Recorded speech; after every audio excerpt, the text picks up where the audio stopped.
Sir मेरा partner बहुत ज़्यादा ईगोइस्टिक इंसान है। मैंने बहुत कोशिश की है सर उसको मनाने की, मैंने बहुत कोशिश की है सर उसको समझाने की, लेकिन सर वो नहीं समझना चाहता। सर मैं अगर उसको समझाने की कोशिश करती हूँ तो और ज़्यादा एटीट्यूड में आ जाता है, और ज़्यादा बहस करने लगता है। वो कहता है कि यार तुझे तो रिश्ता निभाना आता ही नहीं, ना तुझे पता है रिश्ता कैसे निभाया जाता है। इससे अच्छा है कि हम इस रिश्ते को क्लोज कर देते हैं, इस रिश्ते को यहीं पर बंद कर देते हैं। हम दोनों में सर झगड़ा हो जाता है सेकंडों में। सर मैंने कई बार तो ऐसा भी किया कि मैंने उसके पैर भी पकड़े हैं। सर मैंने कई बार तो उसके सामने हाथ जोड़कर माफ़ी मांगी है। सर मैंने कोशिश की है कि रिश्ता चल जाए। सर मैंने कोशिश की है कि किसी भी तरीके से सामने वाले इंसान को समझाकर किसी भी तरीके से रिश्ते में वापस लाया जाए सर, लेकिन नहीं चला सर कुछ भी। मैंने बहुत कोशिश की। अरे मुझे नहीं रहना आपके साथ सर, सीधा बोलता है वो, नहीं रहना।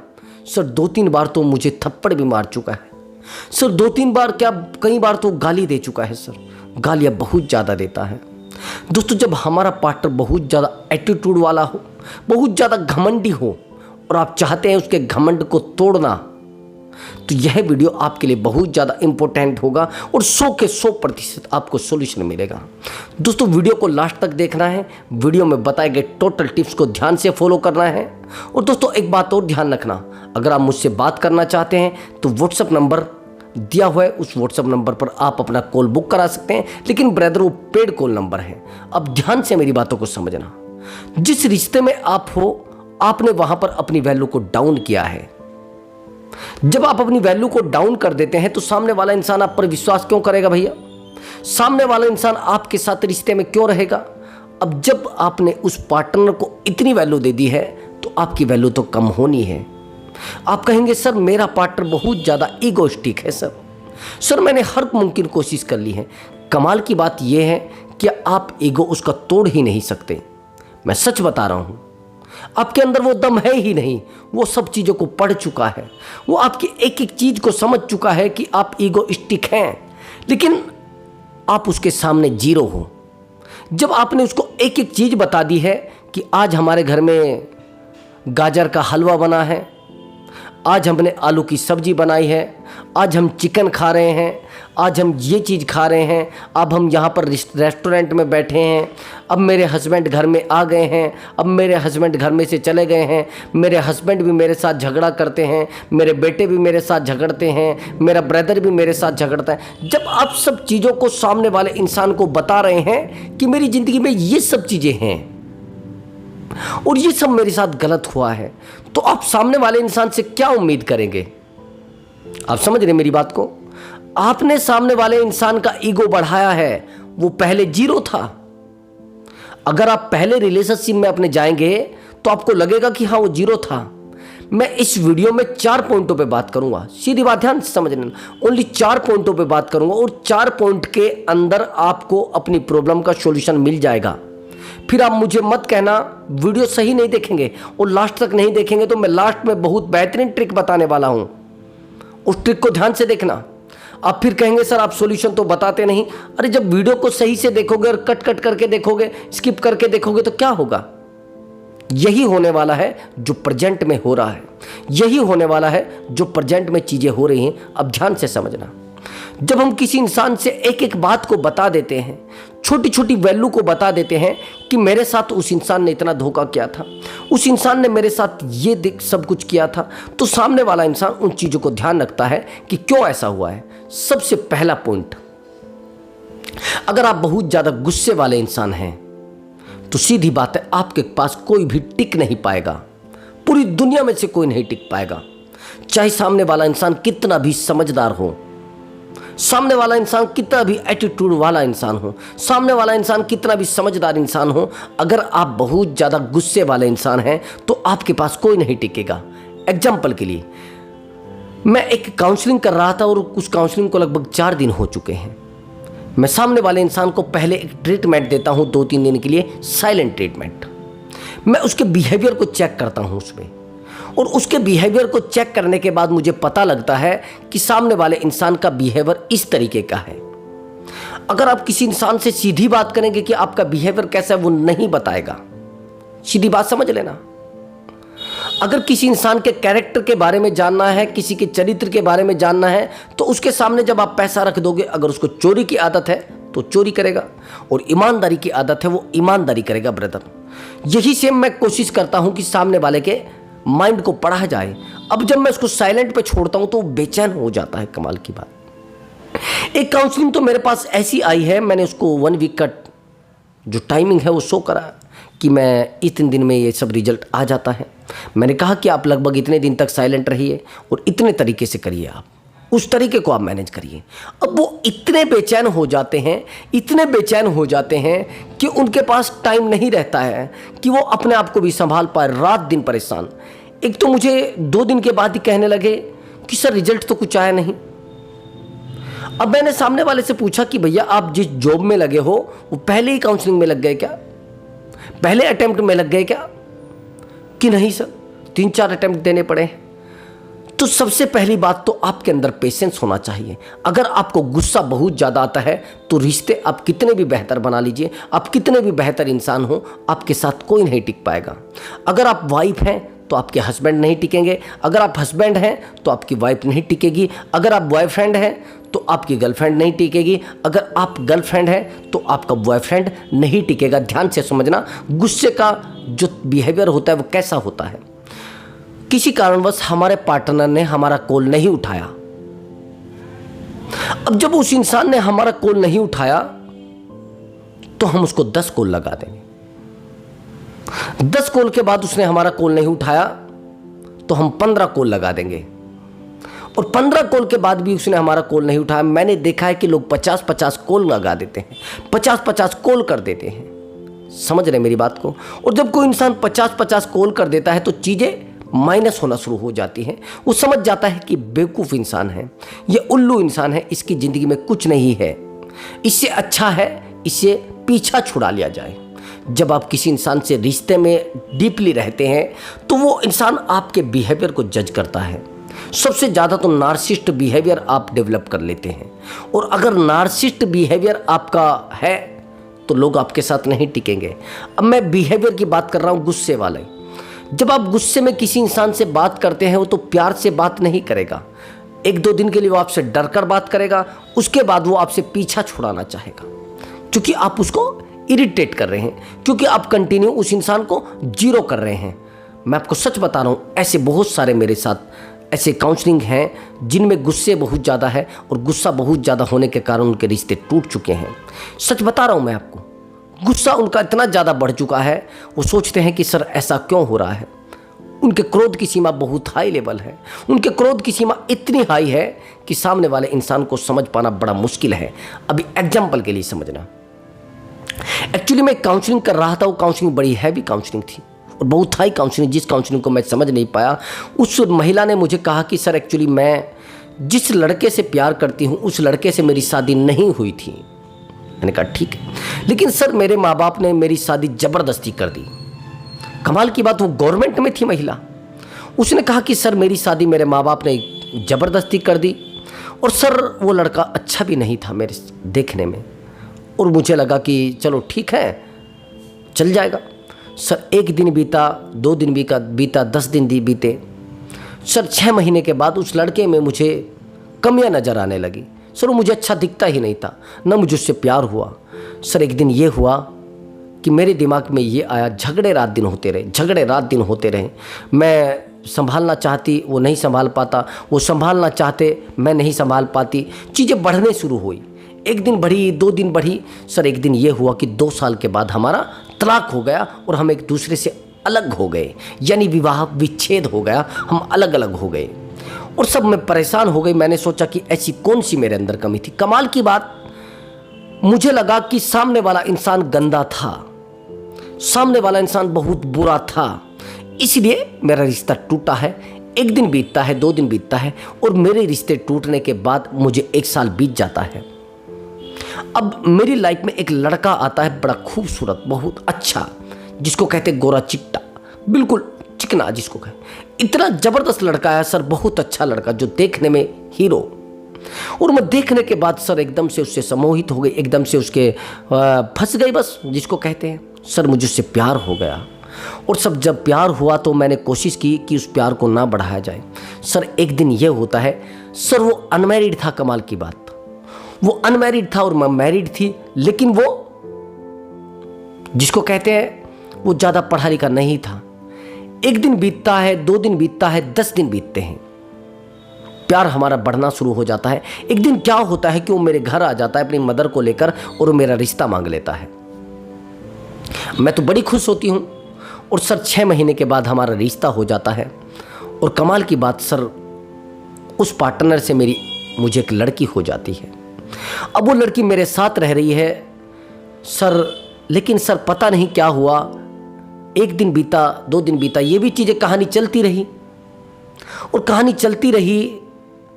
2 साल के बाद सर मेरा इससे भी तलाक हो गया। 2 साल तक मेरी रिश्ता नहीं निभा पाई।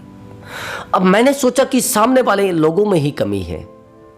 अब सर आखिर हो जाता, मेरी उम्र भी बढ़ चुकी थी, मेरी उम्र सर 36 हो चुकी थी। और जब सर मैं इतना परेशान हो चुकी थी, इतना डिप्रेशन में जा चुकी थी, तभी क्या होता है सर, मेरे पास एक बंदा आता है और फैमिली वाले लेकर आते हैं। लेकिन सर जैसे मैं उसको देखती हूँ मेरी निगाहें उससे टच में आ जाती हैं सर, प्रेम हो जाता है मुझे उससे भी। लेकिन सर उसकी एक प्रॉब्लम बहुत बड़ी थी, वो गरीब लड़का था, मेरी फैमिली बैकग्राउंड बहुत टॉप थी, उसके सामने हीरो और वो जीरो। सर ये होता है कि जब मैं उससे प्रेम करने लगती हूँ, यहाँ पर भी मेरा प्रेम बढ़ जाता है। और सर मैं सोचती हूँ कि अब इससे शादी कर ली जाए। मेरे घर वाले तो मान ही चुके थे, मैंने मना कर दिया था कि मैं भी शादी नहीं करना चाहती। अब हम दोनों फ़ोन पर बात करने लगे, दोनों में बॉन्डिंग बहुत अच्छी हुई। मैंने उसको बता दिया कि आप बेरोज़गार हैं तो कोई मुश्किल नहीं, मैं तो हूँ रोज़गार पर। लेकिन सर ये होता है कि हम दोनों शादी कर लेते हैं, माँ बाप मान जाते हैं और शादी कर लेते हैं। लेकिन सर इसके साथ एक बहुत बड़ी दिक्कत थी, फैमिली बैकग्राउंड तो ठीक नहीं था, जीरो था। अब जब इसके पास कोई रोज़गार नहीं था, जहाँ पर मेरी जॉब थी, और मेरी जॉब सर वहीं थी जहाँ पर मेरा मायका है, जहाँ पर मेरे माँ बाप रहते, पेरेंट्स रहते हैं। सर मैं इसको कह देती हैं कि आप ऐसा करिए, आप मेरे यहीं आ जाइए और यहीं पर पढ़ाई कर लीजिए, हम दोनों यहीं रहेंगे। सर हम दोनों रहने लगते हैं। लेकिन सर हुआ ये कि कुछ काम नहीं करता था, बस पढ़ता रहता था, रात दिन पढ़ता रहता था और बहुत ज़्यादा पढ़ता रहता था। सर मैंने इसको बहुत सताया है, सर मेरी फैमिली वालों ने इसको बहुत ज़्यादा सताया है। तो एक दिन ऐसा होता है कि सर मैं इसको बड़ा परेशान करती रहती हूँ, रात दिन तू कमाता नहीं, तू निठल्ला है, तू ये है, तू वो है, मुझे नहीं रहना तेरे साथ। बस ये मान लो कि सर मैं एक हद को पार कर चुकी थी गुस्से की। मैंने वो शब्द इसको बोल दिए थे जो ज़िंदगी में कभी नहीं बोले। और सर ये एक देवता इंसान, इसने कभी मुझे पलट कर कुछ नहीं कहा। 1 दिन बीता, 2 दिन बीता और सर इसने कोई जॉब का फॉर्म भरा हुआ था और कमाल की बात, इसकी फर्स्ट रैंक में नौकरी लग गई। ये वो व्यक्ति बन गया जिसको कहते हैं सबसे नंबर 1, टॉप पे, टॉप लेवल का अधिकारी, जिससे मिलना भी मुमकिन नहीं। और सर मैं इसके सामने जीरो, मैं एक चपरासी के बराबर सर। और ये जो जिले स्तर का अधिकारी होता है वो बन जाता है सर। और सर कमाल की बात ये होती है, और कमाल की बात आप सुनना, मुझे भी इस लड़की ने काफ़ी देर के बाद बताया कि मेरे जो हस्बैंड है वो ये हैं। उसने पहले तो कहा कि सर वो गवर्नमेंट में है, उसने बताना नहीं, वो डर रही थी कि कहीं ऐसी बातें शेयर ना हो जाए। अब चीज़ें बढ़ी तो बढ़ने के बाद ये हुआ कि अब ये बंदा इस महिला से कांटेक्ट करना बंद कर देता है और एक दिन बीतता है, ये बिल्कुल अपने आप को दूरी बना लेता है, उससे बहुत ज़्यादा दूरी बना लेता है। एक दिन ये होता है, इसकी बेटी तो होती है, उस बेटी से सच में प्रेम करता था, जब भी आता था बेटी से मिलता और चले जाता, बेटी से मिलता और चले जाता, बेटी से मिलता और चला जाता। अब ये लड़की परेशान, ये कहने लगी कि सर मैं क्या करूं, क्या ऐसा हो सकता है कि सब कमियां मेरी ही है? मैंने कहा 100 के 100% 200% कमियां आपकी हैं, सब लोग गलत नहीं हो सकते, बस ये है कि आपके अंदर सब्र नहीं है, आपके अंदर पेशेंस नहीं है, आपके गुस्से ने आपके रिश्तों को खा लिया है, आपकी ज़िंदगी को बर्बाद कर दिया है। अब ब्रदर उस महिला की उम्र 40 ईयर है और ना उसके हस्बैंड उसके पास रहते हैं। और कंडीशन, अब तो मेरे पास 1 महीना पहले उसका कॉल आया था, वो कहने लगी कि सर अब तो वो मुझे कॉल तक नहीं करते हैं और वो कह रहे हैं कि मैं दूसरी शादी कर लूँगा, मैंने आपके साथ नहीं रह सकता। क्योंकि सर मेरा जो बिहेवियर है वो इतना गंदा है, मैं समझ चुकी हूँ। दोस्तों, हम अपने रिश्ते को खुद खराब करते हैं, अपने रिश्ते को खुद तोड़ते हैं, अपनी कंडीशन को खुद खराब करते हैं। सामने वाला इंसान हमारी सिचुएशन को खराब नहीं करता है। अब आप कहेंगे सर उसका एटीट्यूड कैसे तोड़ना है? इसलिए अगर इस तरीके का बिहेवियर आपका है तो इस बिहेवियर को चेंज करने के लिए ये जो वीडियो आगे है इसको देखना, जो मैं बता रहा हूं अभी। अगर आपके पार्टनर का एटीट्यूड बहुत ज्यादा है तो आप रिएक्ट करना बंद कर दीजिए, न्यूट्रल मोड में चले जाइए। न्यूट्रल समझते हैं ना तो गर्मी ना सर्दी, ना ज्यादा धूप और ना ज्यादा ठंड, ना ज्यादा हैवी और ना ज्यादा लो, समझ गए? अगर आप ज़्यादा डीपली जाएंगे तो भी नुकसान हो जाएगा और ज़्यादा हाई में जाएंगे तो भी नुकसान हो जाएगा। तो आपको बिल्कुल साइलेंट हो जाना है कुछ चीज़ों के लिए। अगर आप चाहते हैं कि रिश्ता सुधरे, रिएक्ट करना सबसे ज़्यादा नुकसानदेह होता है। पहला पॉइंट मैंने आपको बताया है गुस्सा। अगर आपने गुस्सा किया है रिलेशनशिप में तो एटीट्यूड सामने वाले का बढ़ेगा। और शेयर, आप चीज़ों को बहुत ज़्यादा शेयर करना पसंद करते हैं, एक एक चीज़ को बताना शुरू करते हैं। अगर आपने अपने रिश्ते में रिएक्ट किया तो सीधी बात है रिश्ता आपका ख़त्म हो जाएगा। सीधी बात है आप रिश्ते को नहीं संभाल पाएंगे और ये गलतियाँ आपको बहुत ज़्यादा भुगतनी पड़ेंगी। मैंने देखा है बहुत सारे लोगों को वो रिश्ता ख़त्म कर देते हैं इस गुस्से के कारण। रिश्ते बहुत ज़्यादा टूटते हैं और मैं यही आपको बताना चाहता हूँ। अब आगे समझना, आपका पार्टनर कहाँ खड़ा है। आपने पूछा कहाँ हैं आप, ठीक है, रिएक्ट करना नंबर 1। अगर वो आज आपसे नहीं मिल सकता, क्यों नहीं मिल सकते? अगर उसने आज कॉल नहीं उठाया, क्यों नहीं मेरा कॉल उठाया? आपने फोन मुझे क्यों नहीं किया इतने दिन से? आपने मेरी बातों को क्यों नहीं सुना आज तक? मैं आपके साथ नहीं रहना चाहती, मैं नहीं रहना चाहती। हमेशा आप सामने वाले से लॉयल्टी का प्रमाण मांगते हैं कि आप ईमानदार हैं तो ईमानदारी का प्रमाण पत्र मुझे दीजिए। अगर आप सच में ईमानदार हैं तो प्रमाणित कीजिए। ये चीज़ें ध्यान से समझना। अगर आप बार बार किसी इंसान से इन चीज़ों को मांगोगे तो नहीं मिलेंगी। बार बार उससे उसकी लॉयल्टी का प्रमाण मांगेंगे तो नहीं मिलेगी। हाँ, मिल सकता है, रिश्ता टूट सकता है, रिश्ता खत्म हो सकता है, रिश्ता परमानेंटली खत्म हो सकता है। ब्रदर, ये ध्यान रखना। अगर आपने ऐसा किया तो रिश्ते को खत्म कर दोगे और पूरे तरीके से खत्म कर दोगे। फिर चाहे आप कितने भी टेक्निकल, कितने ही बड़े बिजनेसमैन हो और कितने ही बड़े पदाधिकारी हो, लेकिन अगर आपने रिएक्ट किया रिश्तों में तो रिश्ता खत्म हो जाएगा, रिश्ता टोटली खत्म हो जाएगा। ये चीज़ें करना बिल्कुल बंद कर दीजिए, समझ गए? रिएक्ट नहीं करना है और ज़्यादा प्यार भी नहीं करना है। अब दूसरा पॉइंट मैंने आपको बता दिया। अब तीसरा और इम्पोर्टेंट पॉइंट समझिए। उस इंसान का अगर आपको ईगो तोड़ना है तो एकदम से प्यार पर मत आइए।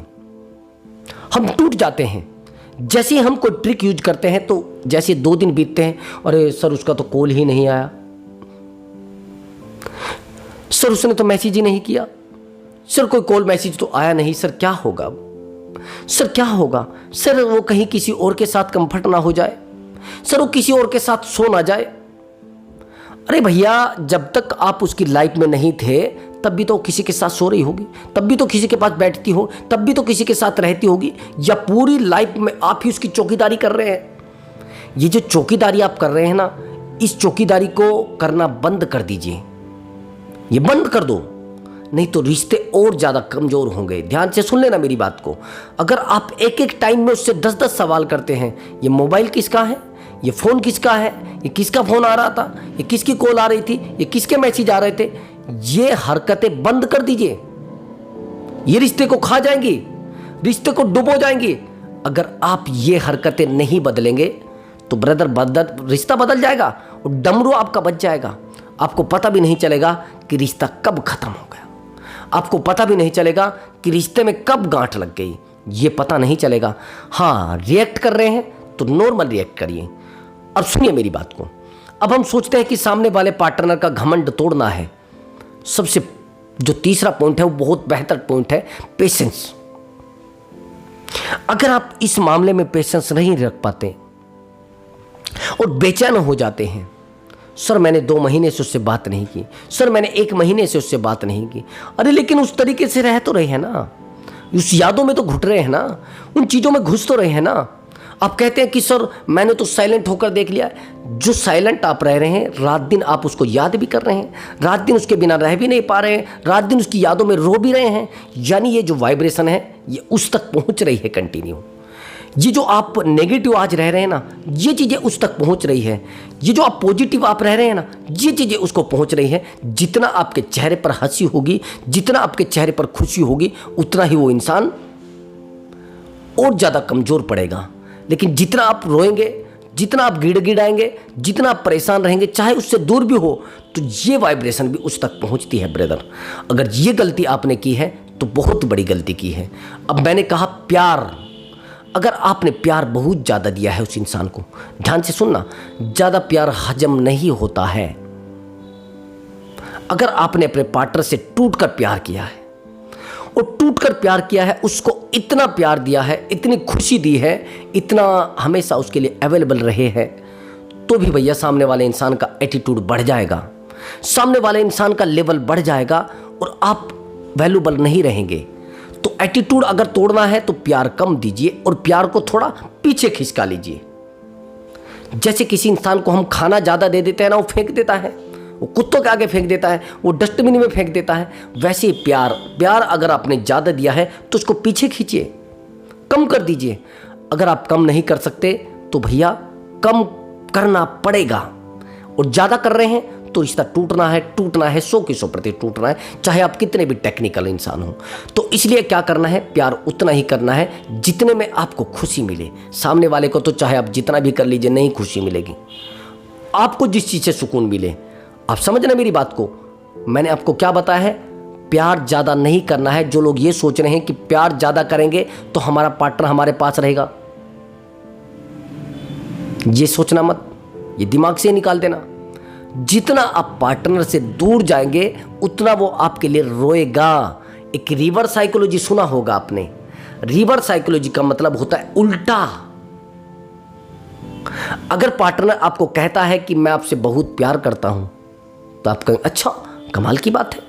अगर आप रात दिन उसको ये रट लगाए हो, अरे मैं आपसे बहुत प्यार करता हूँ, मैं आपके बिना नहीं रह पाती हूँ, आप मेरी ज़िंदगी हो, आपके बिना मेरा कुछ भी नहीं है, आपके बिना मेरी ज़िंदगी ही नहीं है, आप ही मेरा सब कुछ। अगर ऐसा आपने किया तो पार्टनर आपसे हाथ जोड़ेगा और रिश्ते को तोड़कर और चला जाएगा। आप चाहे उसके सामने फिर पैर पीटते रहिए, हाथ जोड़ते रहिए, सर मारते रहिए, कुछ होने वाला नहीं है। जिस दिन वो किसी भी तरीके से किसी थर्ड पर्सन के संपर्क में चलेगा, फिर आप चाहे जो कर लेना, फिर कुछ नहीं होने वाला है। फिर चाहे आप कितने भी टेक्निकल इंसान हैं, आपसे कुछ उसका बिगड़ने वाला नहीं है। अब जो कह रहा था मैं आपको, वो ट्रिक सुन लीजिए, सबसे बेहतर है। अगर रिश्तों में आप अवेलेबल रहते हैं, आपकी वैल्यू खराब हो जाएगी, आपकी बेइज्जती बहुत ज़्यादा होने वाली है। रिश्तों में अवेलेबल रहना बंद कर दीजिए।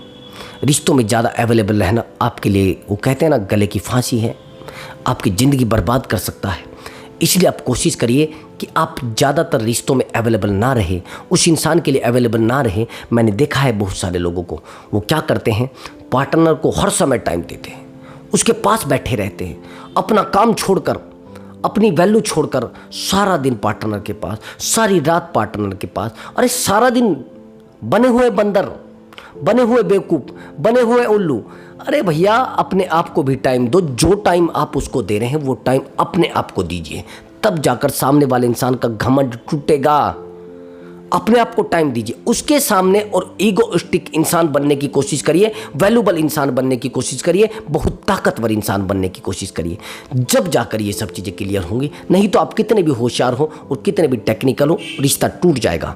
अवेलेबल रहना आपके रिश्ते को सेकंडों में तोड़ देगा, क्योंकि आपकी वैल्यू वहाँ पर ख़त्म हो गई है। समझ गए? जो चीज़ें ज़्यादा अवेलेबल हैं वो उतनी ही सस्ती हैं। जो इंसान जितना अवेलेबल है उसकी वैल्यू इतनी ही कम है। ध्यान से सुनना। और जो लोग अवेलेबल नहीं हैं उनकी वैल्यू उतनी ही ज़्यादा है। जो ताकतवर इंसान होते हैं ना, वो ज़्यादा अवेलेबल नहीं रहते हैं। आप कोशिश करें अपने काम पर ज़्यादा ध्यान दें, ना कि सामने वाले इंसान के ऊपर। अपने ऊपर ध्यान ज़्यादा दें। जितना आप अपने ऊपर ध्यान देंगे उतना ही रिश्ता आपका स्ट्रॉन्ग बनेगा और बेहतरीन स्ट्रॉन्ग बनेगा दोस्तों। तो दोस्तों, अगर आपको हमारा वीडियो अच्छा लगा है, वीडियो को लाइक कर देना और चैनल को जरूर सब्सक्राइब करना। मैं मिलता हूँ अगली वीडियो में एक बेहतर वीडियो के साथ और एक ज़बरदस्त मोटिवेशन के साथ दोस्तों। नमस्कार दोस्तों।